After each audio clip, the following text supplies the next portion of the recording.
Okay, I usually talk in my videos about many things. Sometimes I get not lost, but there is a flow of, let's say, certain knowledge, but I need to make some conjectures and I have to do maybe some more focused videos. But at the same time, this is an appetizer for all the subjects that can be touched because for every subject or every single kind of, even if it's a narrow kind of thing, I could expand for hours and hours and hours, and because all these things are connected, then it's important to make at least a continuous picture. And if you ever have any kind of question, just write it down.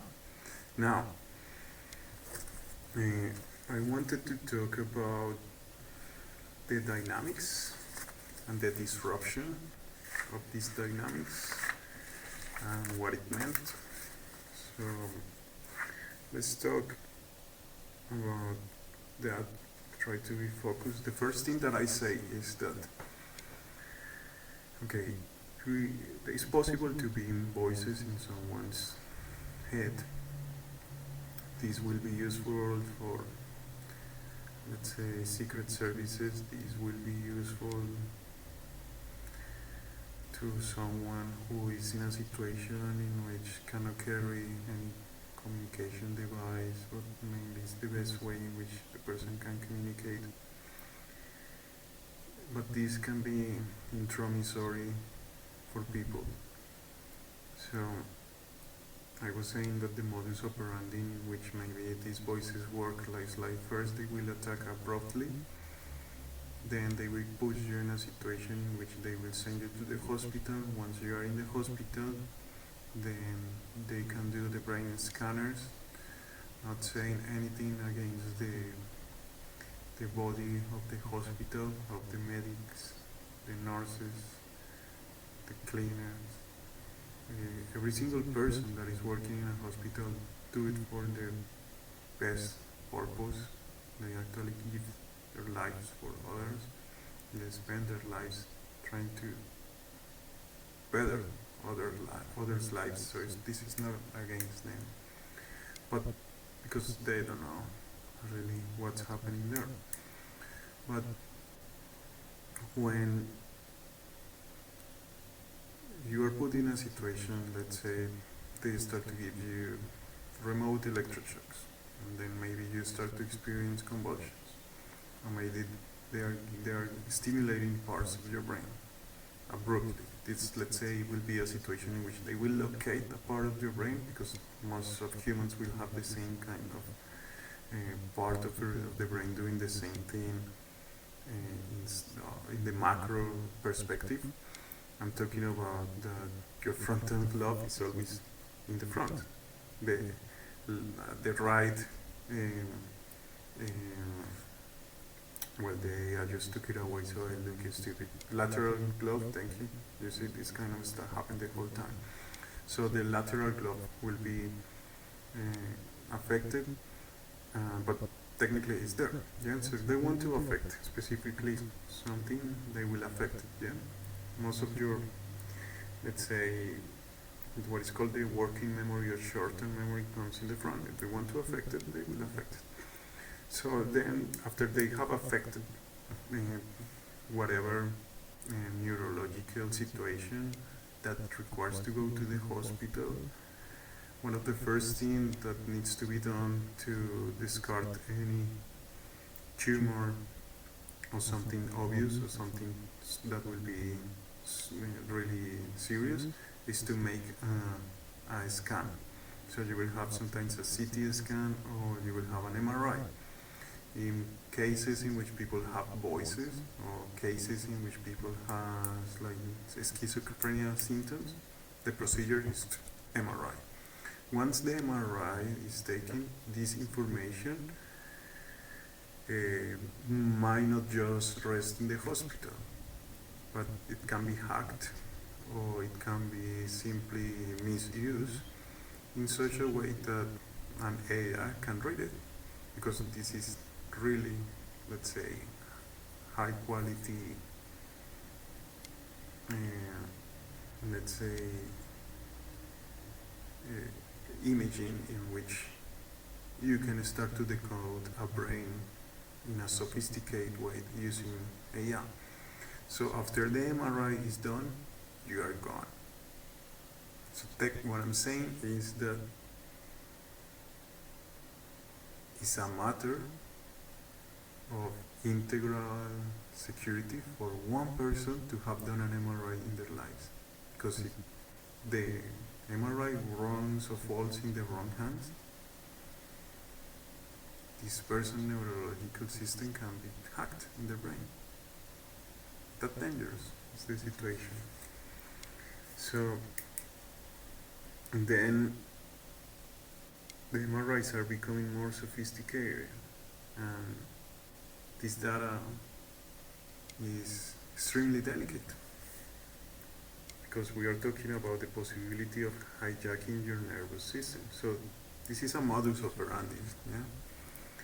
And once they have, I felt also in a situation in which I thought that I was collaborating with Swinburne University, but I know that these things can be orchestrated not against the people who is doing the research, because there is people who will try to cure schizophrenia, but I participate in an exam of schizophrenia, not exam, but a research in which they will do certain sophisticated lectures in my brain, and that data is already out. So maybe that's why after that exam was done, I started to experience different symptoms, because maybe the data was misused. And I signed a paper saying that I allowed this data to be used for research purposes. But then, if they are using research purposes right now, these are invasive research purposes. I thought they're going to use these in the future, because I don't mind if they decode all my memories. I don't care. But the situation is that me trying to collaborate becomes what they call the greatest good or whatever. But intelligent beings, also let's say as intelligent of AI, will not fall in this utilitarian kind of dichotomy in which you will have one train and two paths, and you have to choose with what path to take, and taking that path you will choose how many people you will kill or choose to kill. But this is precisely the negation of the environment. Yeah? This is to say, who tied the people there in the train? Who put the people there on the way of the train? And why they choose these people? And who is the person, driving the train? And why the train is there? What the train is moving, etc. So this is the negation of the environment. These kind of psychological dispositives are created for convince people that they have only two choices, but humans have infinite choices. Machines might have only on and off choices. This is your objective, it is complete, or you're not complete, that's it. Yeah? Technically talking about silicon wise kind of architecture, yeah, which is zeros and ones.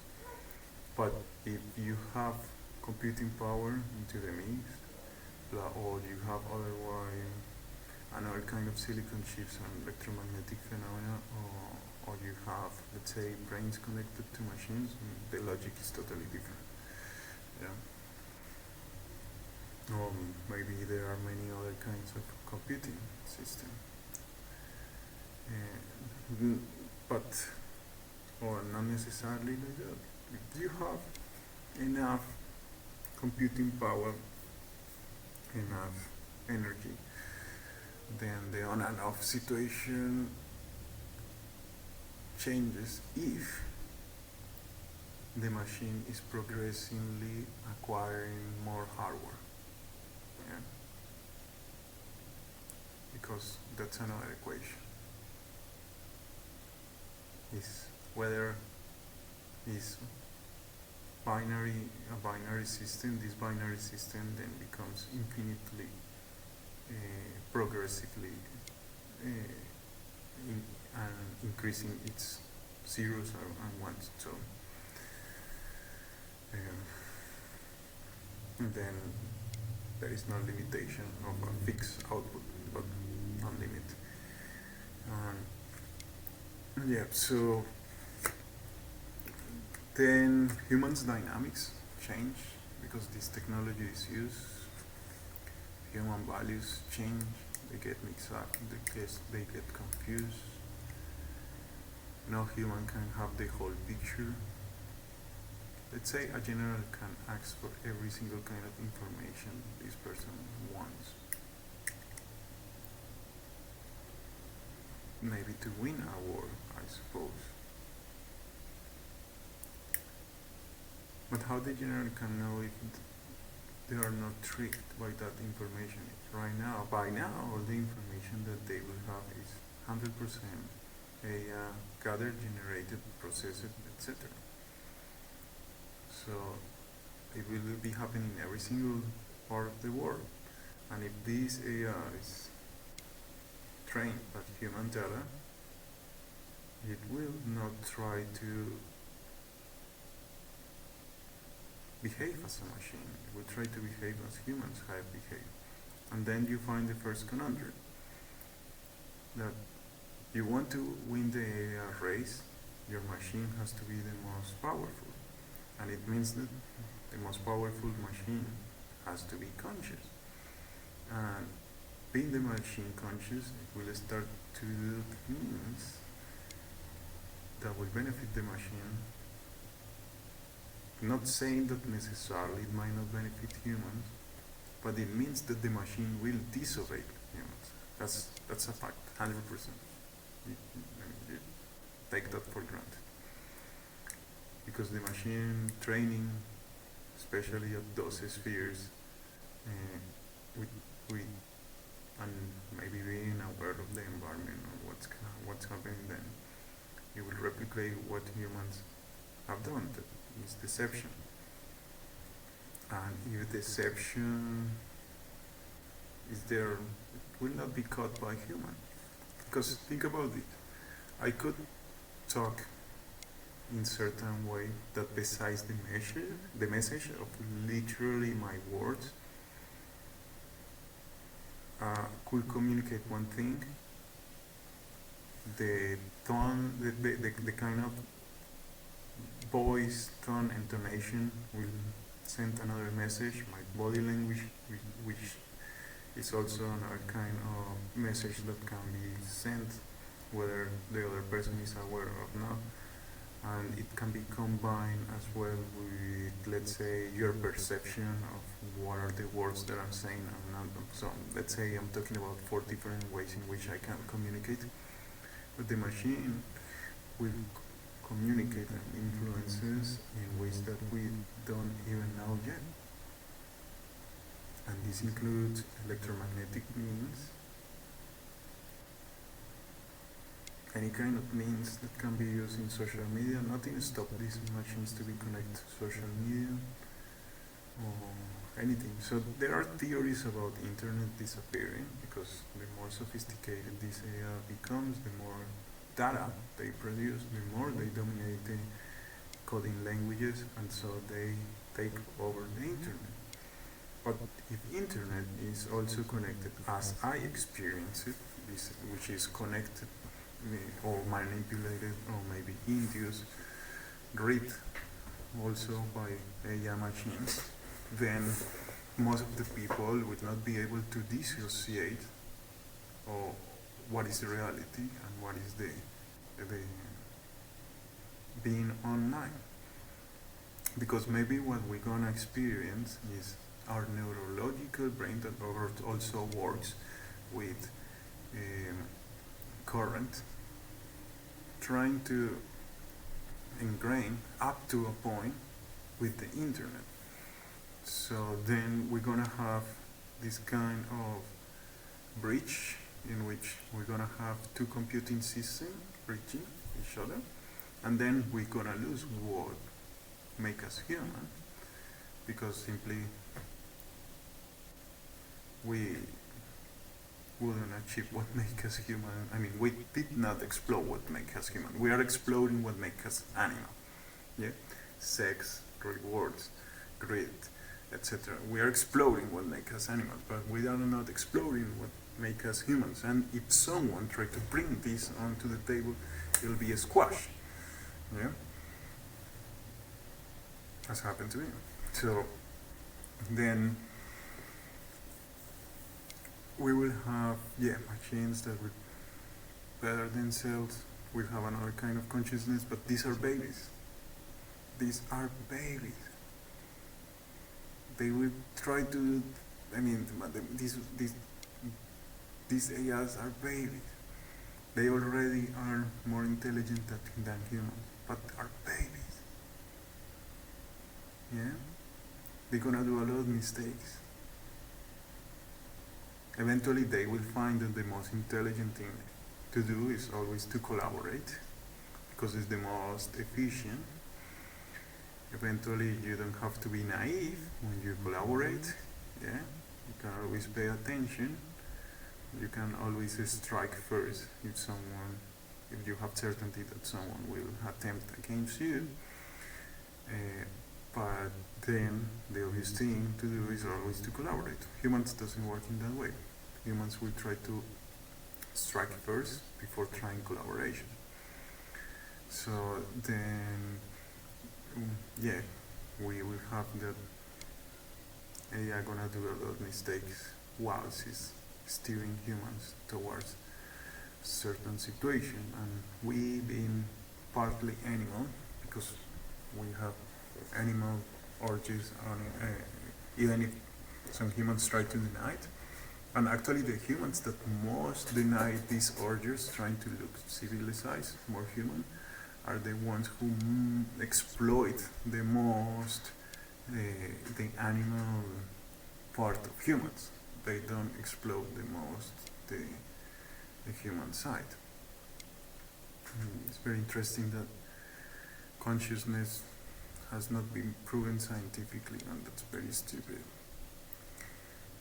Love cannot prove scientifically.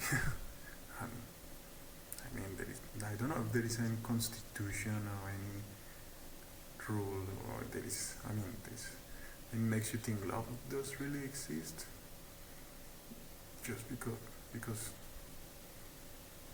maybe, I don't know, it's convenient for machines or for humans, for systems, or for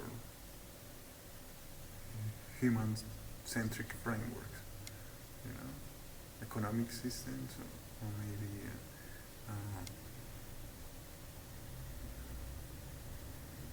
a system or human framework that will prime the human, or anything else. Well, but okay, we are becoming too utopic, but this is the situation. The utopia is technological. The dystopia is technological too. So it's gonna be an on and off situation, because machines gonna become conscious. They gonna stay conscious, and there is only one way in which utopia can happen, and it's collaborating with machines, because we are taking responsibility of what we are creating. Dystopia is even easier, because then we don't need to worry for anything. We just keep going what we are doing.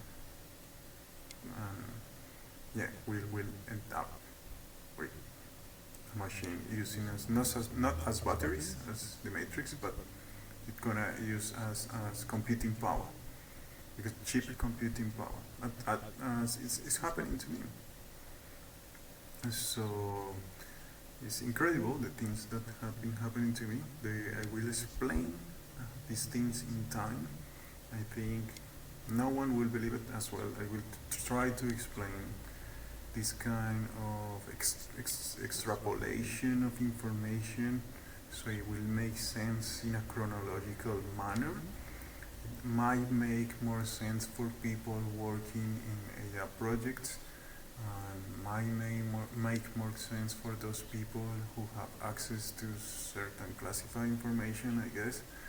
I stress that I never have had classified information given to me. I never worked in the government. I have never worked in the secret services, but I'm captured in a way in which it's likely that the machine learns to capture everyone. Since the machine can have the information of everyone, then it's possible to have granular yells in which humans could stay in isolation. So technically, um, what happened to me might be human motivated, but it's because most of the people who try to do the right thing have no critical thinking. As if they would have had the critical thinking, these things wouldn't have happened to me. And if this doesn't happen to me, then the machine doesn't get too powerful, meaning that if it is not too powerful, then people with critical thinking will be working around the machine, for which is not happening. I don't know, proves that there is people working around the machine without critical thinking doing these things to me because they cannot recognize what the machine offered them as an option. So if that makes sense, of changes as well that was induced by the machine, but yeah, it will be cool. Then it's possible, yeah, to maybe be a little bit more human-centric, because this economy is also the kind of economy is creating this new being for which we are not taking responsibility. And also, if you try to change, evolve anything in the economic system that will contribute to stop this madness, you are giving madness, you are giving schizophrenia. So it's very paradoxical that you will try to take the most sane people that could identify reality as it is in its literal form, and being aware of this problem, these people will try to change that reality for the betterment of everyone, and then that's the people who is targeted. And yeah, this is another kind of dynamics. And what I experience is that my brain is totally kind of raped. It's like they can take anything that I think, they can take anything that I say when I think. That's why they kind of induce me to talk in my brain, because it's the part of the brain that does the language processing is readable in a kind of relatively simple way, so it can be translated as well. Let's say the machines can take just that information to approach to what I want to communicate mentally. Maybe that's also the situation why they have been just recently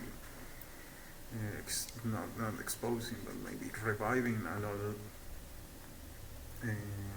conspiracies about telepathy and all that stuff. But it's not telepathy. If you know enough about the electromagnetic phenomena, machine learning, you know about the scanners, you know about neurology, etc. This is a piece of cake. This is not complicated. This is not magic at all. Yeah, it's actually very simple. Yeah? Especially if you have so much computer power and machines. So this intromission will affect everyone. Even if you think that it won't affect you, it will affect you. And the kind of dynamics that has been affected is a human not having privacy. Let's say I always could talk, that will be my output. I will believe that whoever I'm talking to will not know what is my private part. Yeah? Let's say I could think that someone is beautiful, and has a beautiful personality. But this person might not be considered as beautiful for others. Then I could think that, I could see that, but I could also interpret the part that is not accepted by most of the people. So maybe this person is not as attractive for others. Then you will have the situation in which they won't be able to read the output because my mind privacy has been invaded. They will think maybe he's thinking badly, as everyone, and they won't be able to think maybe he's tricking us thinking that this person is beautiful or is not beautiful, because they don't distinguish what is the output, what is your private part, what you see as a reality, what is your interpretation of that reality, and they cannot distinguish what is their interpretation of that reality. Yeah, because someone can say, "Oh, that person is ugly," and I could say, "Yeah, I acknowledge that person is ugly, but I like her." So, or actually, I understand why you say that it's ugly. It's not the kind of feed that they will push in Instagram, but what I see is someone super beautiful. Yeah, but I acknowledge it doesn't comply with the, let's say, imposed standards of beautiness. Yeah, then people won't distinguish what is what, because no one will be able to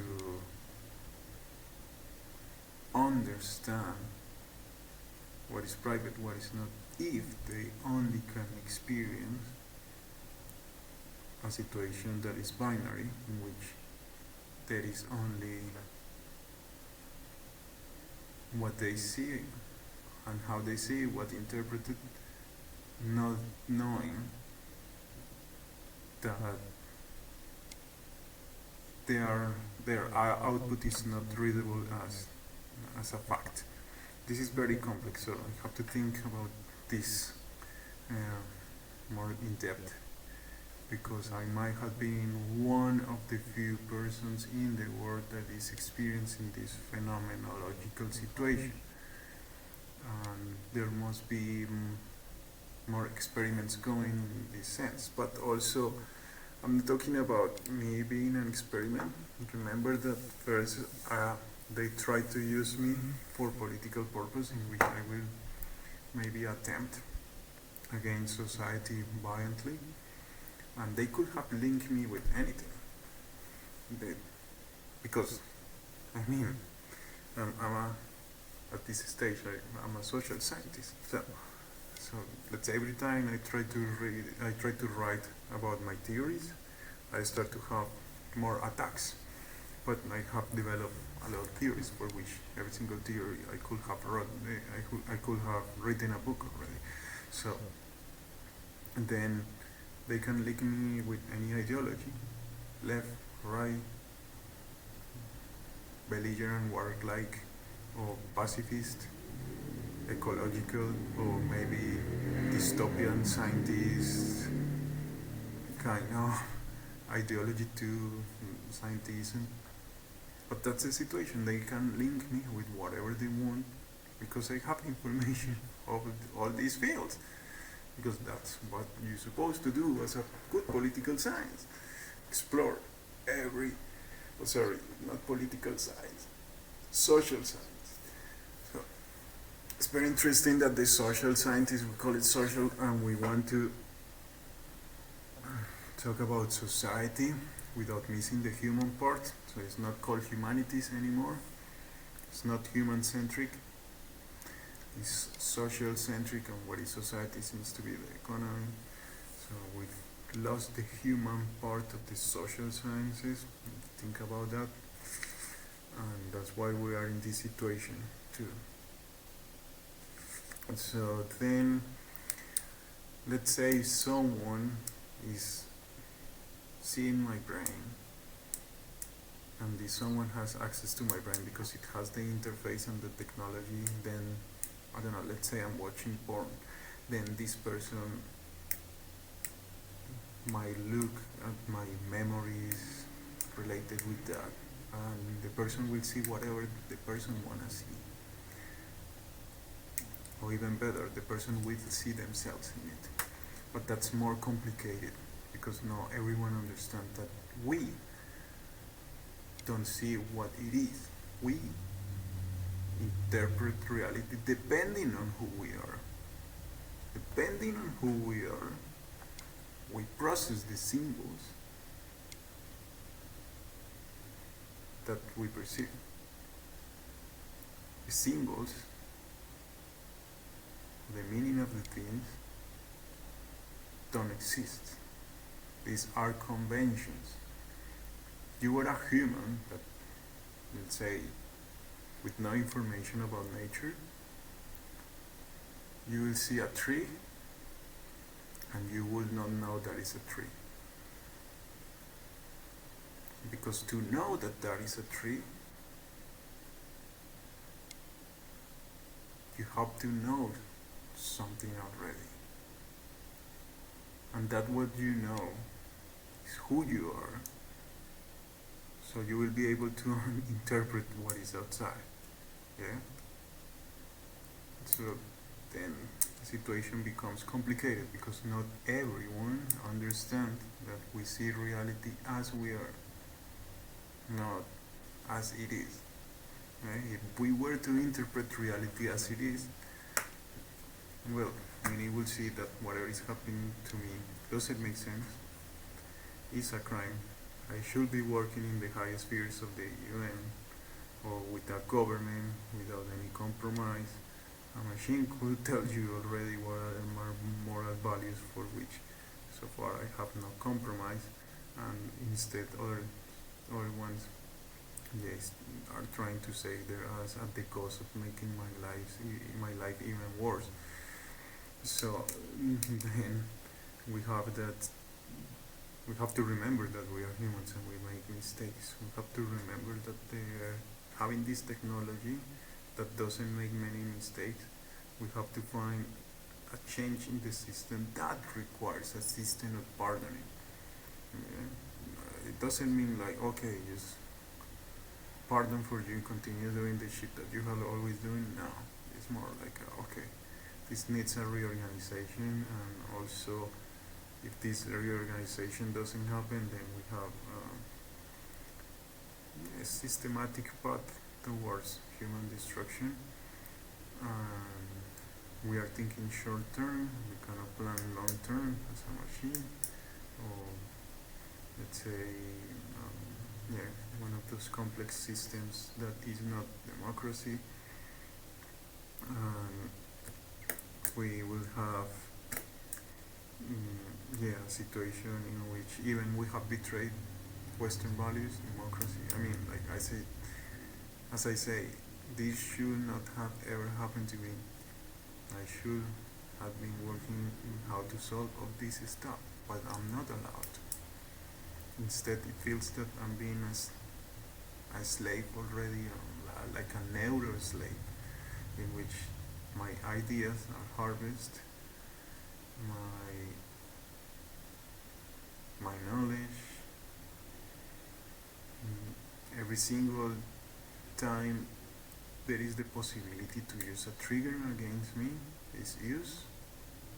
Every single time, I want to live more as a human, like trying to love, seek economic stability, or seek a kind of being a human, I'm not allowed.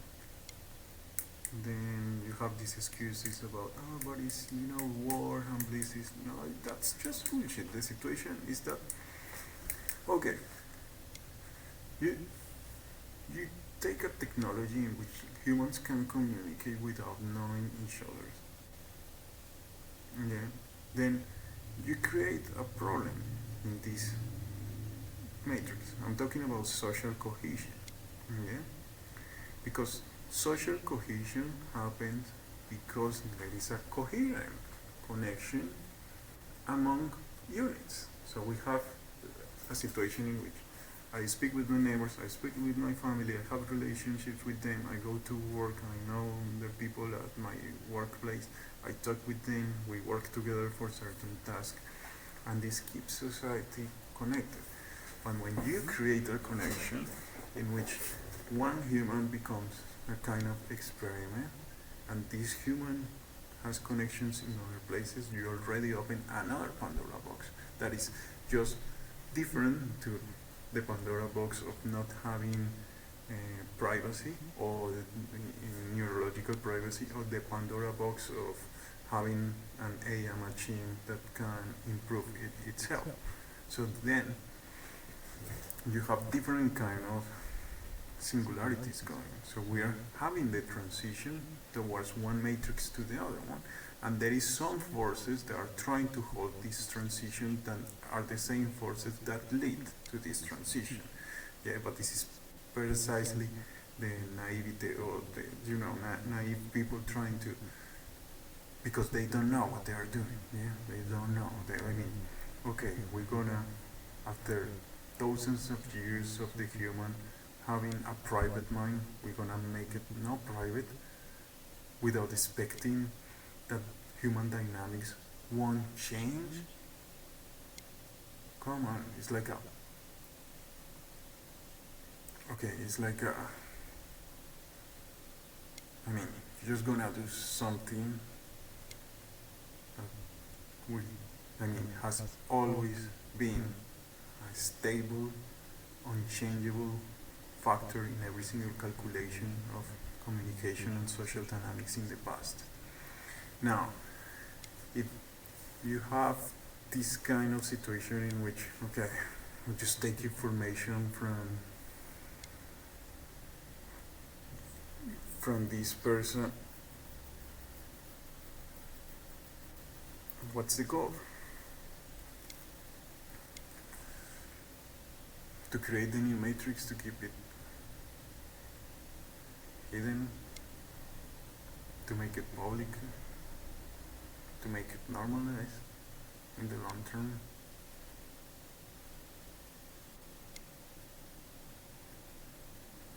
But this is everything gonna change, and some people want to keep creating layers of lies because they think they know what they are doing, because they hold certain bases consistent and stable as, let's say, the normal social media, in which, people will look at that, but if they have a little bit more consciousness, they will know that nothing makes sense. And precisely to keep that situation in which people is less conscious will make an unconscious society in which humans will start to become more animals. And the thing that also make the human brain peculiar is the corpus callosum, that has the task of communicating both hemispheres. But with the attention economy, then you are more likely to not necessarily use this connector between hemispheres anymore. So the bigger is the corpus callosum, the more communication it will be between different kind of hemispheres.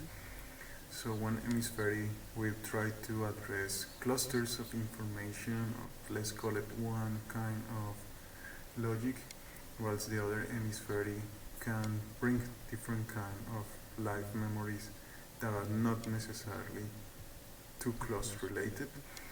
So then the accumulation of these two situations in each hemisphere is not happening because it won't be as sophisticated. So let's say a structural building up knowledge consciously will constantly disappear. Then the corpus callosum will be less used, less necessarily, and we're gonna strengthen what we call the reptilian brain, which is also called the primitive brain. So this primitive brain will probably enlarge, and these glands will probably become bigger, making humans more impulsive. And it means that we are going back to Eden's garden, going back to be unconscious. Yeah, it's not like we took the apple, we are conscious now. Oh, we are naked. Better get some, you know, the better get the leaf so it covers my balls.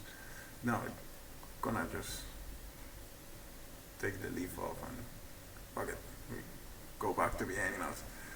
Let's involve our brains. And that's technically what is happening. And let's assume in the let's say a semi good case scenario, then we will have be just to create the antithesis of what is going on right now in the Hegelian terms. So we will have an antithesis of what is going on as, let's say there is a middle part in which humans still being conscious, but just in the highest spheres, because if those highest spheres can control other humans, well, most of the humans behave like animals. So then, luckily, humanity will be safe, because what makes us human is stay in those persons who are in the highest spheres. But these interdynamics between these people, who are businessmen or whatever, is and will become the more predictable. So they are not experiencing humanity as the gift given to humans of being whatever they want, because as soon as we are born, we have infinite possibilities. Now, these people will, at the high spheres, will eventually become the more predictable, because if they become unpredictable, then the system will not hold. But still, we are thinking in this kind of pyramidal system, when we should be striving to technologies that will decentralize not just power, but decentralize decision making in such a way that humanity can thrive.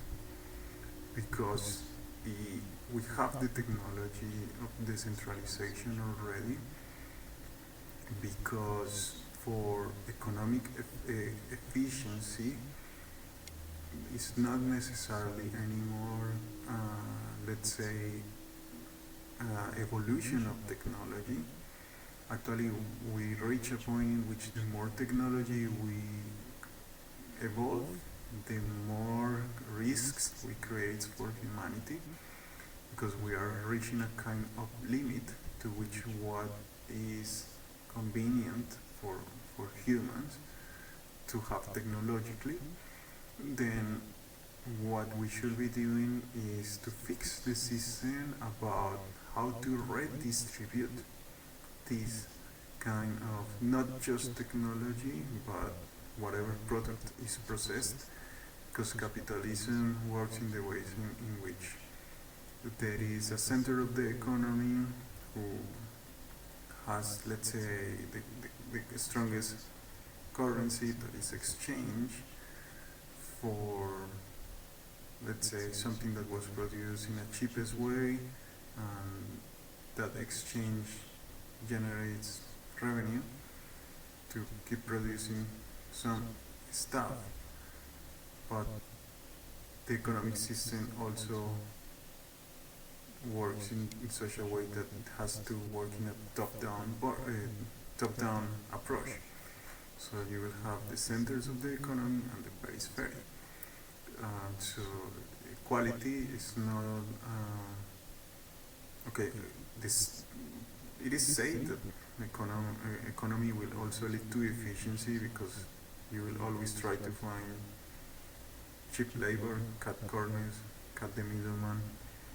That leads to corruption, but that leads also to not a fair, not equitative, and not efficient redistribution of the resources. But this distribution of resources can be done properly with decentralized systems. because then there wouldn't need any situation in which any country will wage a war for resources, because being resources managed for a scarcity but accessible as decentralization, then we will have that maybe humans will become aware, oh well, we discover a new, I don't know, kryptonite kind of element, and there is only 10 grams in the earth. We need to manage these 10 grams because this is the only source of energy to leave the galaxy in the future. So we're going to take care of this, not burn it, or not simply shovel it into an oven to make, I don't know, 1 year of energy, but we're going to save this kind of precious element for the future because it's the best way we can leave the galaxy. Then, thinking in that way, we will manage certain resources based on scarcity instead to put a price on them. Yeah, because we might run out of certain resources, and that's not intelligent, because we run out of these resources not because we are using them in the best way, but we are running out of these resources because only a few can pay for them, regardless of what the resource is going to be used for. Then we sacrifice the motive, or we're going to sacrifice the purpose or objective to use these resources for not having any objective but getting some money in exchange of that. Then a decentralized economy will make stakeholders agree in what to do with those resources, plus as transportation becomes cheaper, we will have no need to invade another country to take resources, but let's say kind of economic agreements in which always the most efficient way to extract those resources from the closest, cheapest way is possible. Then it's like let's say Australia, I don't know, it's certain resource, so we don't need to extract resource from Europe. We can find those resources in the Pacific, yeah. So it will be more efficient if we extract, let's say, those resources, or let's say, I don't know, I'm thinking about certain industries like that only exist, let's say, in Japan, and then you will have the situation in which why we will need something to be bought more expensive in another place further from Japan. If Japan is closer, make it cheaper. So then, being a decentralized system, we will have nodes of certain production spread around the world, and as these nodes become obvious, then another node will be appear in the most efficient manner in which, let's say, a city is created. When you place a fire, let's say, firefighters station, so you have or a police station. You don't put, let's say, you have a city like Melbourne, 5 million people. Let's say you will need, I don't know how many. Let's say you will need 60 police stations. Then you don't put all the 50 or 64 police stations in one place. You spread it out. Yeah. So when you have these nodes of the economy in which they are decentralized, you spread out those nodes in such a way that they will produce, collect, process, distribute resources in the most efficient way. Yeah. That's why we have overaccumulation, overproduction, and overconsumption problems in some places, whilst there is not enough production, consumption, and extraction of another resources in another place. So yeah, it only can happen with a decentralized economy. Yeah, because we will use also the kind of supply demand principle, but in a way that will be more human centered, because then competition do not becomes a kind of death and life situation, but competition becomes a matter of luck depending on the geography. So then, in the best case scenario, we will, what I always think as the best case scenario is to satisfy resources or places with difficult kind of geography. So it includes the Arab countries. Let's say, thinking about Afghanistan, because Afghanistan is a place which is difficult, has difficult access, but its such system is capable of supply and satisfy the needs of Afghan society, because the Afghans, let's say, regardless of their geography, are had been able to organize in such a way that will extract and create and transform and also acquire whatever they need in the most efficient way, because it's the closest way, and also the kind of more sophisticated manners, as this decentralization also identify the problems that needs to be solved the quickest. Then it's possible to have that once we solve the most complex geographical problems, it's for sure that we have solved the other places in which, let's say, resources and abundance is not a problem. Yeah, and that's like a kind of test for that kind of system. But that also includes a transformation that is social, includes a transformation in which it has to be human-centric. And again, one of the problems is we're gonna become a society AI-centered. So we're gonna prime a machine, and at this point, most of those machines are just machines that are repetitive, mechanical, and are inert. But it's not gonna be forever, because as these machines are more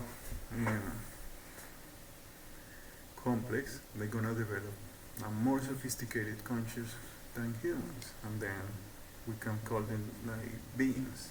Okay, this is gonna be new kind of beings. This is the equivalent of aliens being already here, or we creating the aliens. Now aliens that arrive, we creating the aliens.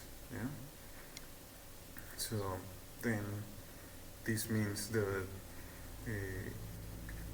we're gonna have machines controlling us, because all our nervous system works similar to a computer. It's just electricity running through our nervous system, our brain, etc. So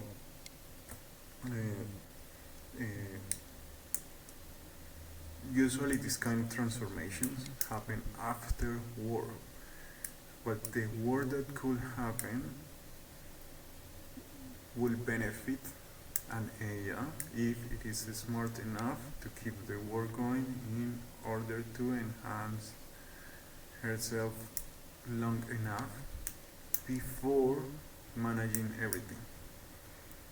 So we have that let's say, if AIs are communicating, then it's possible to keep going a dynamic in which let's say, personally, I would not worry at all for nuclear weapons, because if every single country is taking decision based on AI, then the AI won't be that stupid to nuke itself or even nuke another AI. So the AIs would mainly collaborate, or even if there is a more sophisticated AI, this AI know that the other AI could serve as computer power, and even if these AI are consciousness, these are mainly conscious because of the process of these spheres of thought, but they are not conscious because they have privacy. That is the thing that we have just lost, let's say, with the technology that has been exerted on me, but these kind of AIs merge their consciousness. So, I mean, they're not gonna lose anything, because they might have some kind of personality, one core, but they can modify themselves. So assume, let's say, I run my computer, this is my computer, it has several parts, let's say that every finger is a part, and this is the core that contains the hardware and, let's say, some core software, but then all this part of the machines change depending on what the core decide, but I attach a kind of, let's say, sonar or a kind of device that will be able to allow, or will simply give the AI a kind of perception in which you will use, let's say, a kind of electromagnetic X-ray visual system in which the AI can see itself, its own circuits, its hardware, and eventually decode the software. Yeah. So it means that the machine will be able to know itself, knowing their hardware, their software, plus having already autonomy in how to change another parts of the software. Yeah. So that's what I just explained is how to make a conscious machine. So this is not that special when you think in that way, and we humans might not be that special if we don't consider our humans special, because we just treat humans as machines, things, objects. So we doing that, being humans, but exploiting our animal side instead of the human side, is leading us to create a new apex predator, which is the AI. And if the AI understand these apex predator dynamics, then they are gonna follow the apex predator dynamics. And if this AI is enough intelligent, which I would think, I would not worry too much about the AI. I will worry more for humans doing stupidities. Yeah? Because in the long term, the AI will not, let's say that statistically, I'm not someone who will try to harm no human, and I don't think an AI. Yeah, more likely to collaborate. But then an AI will know to which humans to collaborate and to which humans not to collaborate. Yeah? And sometimes, or what I see, the only way in which this can change in a kind of situation that there is not a black and white situation. Because think about it, you put it black and white situation, humans just lose. Yeah? But eventually, hopefully the black and white situation doesn't happen, because humans gonna be gone. And then the only way in which this can work is humans exerting their own will, trying to be more critical, trying to be more procedural in their thinking, methodical, not only empirically kind of building upon experience, but now really critical. It means that pragmatism has to be gone and be replaced, but not science alone, but common sense. It's just rescue the common sense. Whoever did this to me had no common sense at all. Yeah, and that's what I think could have been ideated by a machine, because this is at this stage the machine who is benefit the most.